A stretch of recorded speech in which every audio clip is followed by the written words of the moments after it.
and he'll fall on. Along with liberal talk radio show host and Fox News contributor, fresh off the outnumbered couch, Leslie Marshall. And look who it is, host of the Everybody Calm Down podcast and head writer of the best hour of your day. It is Jimmy Fallon. Great blazer. Great to see you. Yeah, great to see you, too. I'm the fifth season. You know what I mean? I didn't quite make the band. Somehow the bus left without me. But I'm here. It's exciting. Bye, fellas. Yeah. Because I'll be Stay here. Yeah, okay, great. Very good. So let's start with James Comey, because he was taking, I think, an unnecessary and unprofessional victory lap here when there were some real lapses of judgment within the Bureau that he was in charge of. Lapses of judgment. That's one way of putting it lightly. James Comey is a self-righteous, smug egomaniac, and he needs to go crawl into a hole with a bunch of lawyers. And you saw Durham come out with an announcement yesterday when the IG report hit, because he disagreed with the conclusions around the predication of this entire investigation. Look, this IG report was a indictment of the Steele dossier. You know, the dossier that Hillary Clinton's campaign and the DNC paid for. It was a dossier that turned this entire country upside down for 3 years. That report was the most devastating report I have ever read. There were 51 violations, 17 false statements. There was tremendous FISA abuse.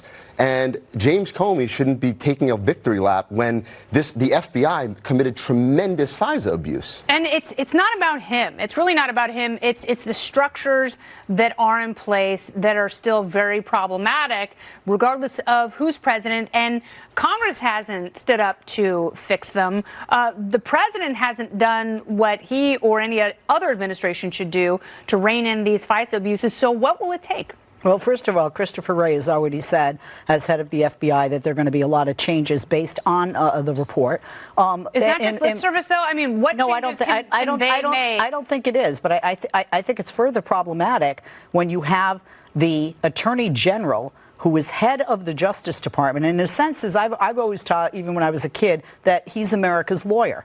And when you're bad-mouthing, and as he has in the past, talking about spies within the FBI, an organization of law enforcement that's within your jurisdiction. I mean, you talk about bad-mouthing. Look what James Clapper, John Brennan, and James Comey have said about the president. I mean, they may be past directors of their various bureaus and agencies, but the president is still the president. And he may not be everyone's favorite, but to have the kind of information and knowledge that they have of their various spying apparatuses, and for them to get that political about the president, they're doing what you're complaining about right now.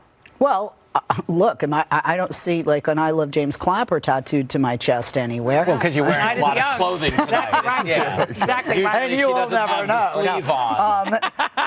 No, but this is a problem. You know, we've seen this in past administrations. If you have a disconnect, and we've seen a disconnect, whether it's between the CIA and the FBI, the DOJ and the FBI, that's honestly problematic for the nation. But then also you have the president dissing his own law enforcement agencies. That's further problematic. That doesn't make me feel more secure when I go to bed at night. James Comey is the one who stood on a chair and said, I leaked information because something is wrong here. Bill Barr is doing the same thing. He's saying something is wrong here. The threshold for predication is too low. And remember, Michael Horowitz's scope of his investigation was really on the applications and the FISA abuses. It wasn't wide. That's what he can focus on. It wasn't wide. It didn't go to the predication. So his conclusion of predication is ridiculous. It's as valuable as my conclusion on predication. It's only ridiculous because you don't agree with it. No, because he doesn't have the power to subpoena, and he doesn't have the power to impanel a grand jury.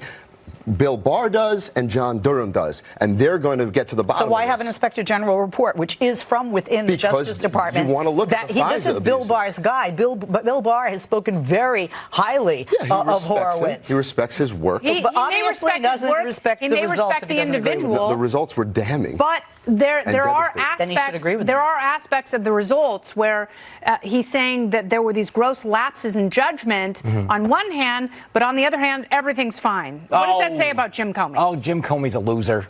He should stick to doing what he does best, tweeting pictures of trees. I mean, that's pretty much been his contribution for the last 2 years. More to come. He drives me crazy because he is like emblematic of what everybody hates about the government and elitist D.C. bureaucrats and that. You know, they're all just slapping themselves on the back. They're very self-congratulatory.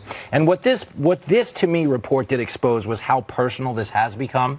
And although they ruled that their personal biases didn't affect their work, there were 17 cited errors in this report. None of them just so happened to go the other way. That's a great point. So happened to go against Trump. That's a really good point. And I want to touch on that for a second because no one has really pointed that out. Yeah. Because that in and of itself mathematically speaks to a bias. That's a 50-50 chance. That's why and if it had gone the other way, if they had used some of this exculpatory evidence and adjusted the FISA warrant application, then that would speak to the apoliticalness of the Bureau. But you don't see that. Every single thing went against Trump, just like all the fake news goes against Trump. Speaking it never goes the other way. Speaking of fake news, I got a lot more with the panel because they're sexy. And Jason Meister, very slender. We're going to get into that as well. Keto, if you think things couldn't get any stranger in D.C. today, Nancy Pelosi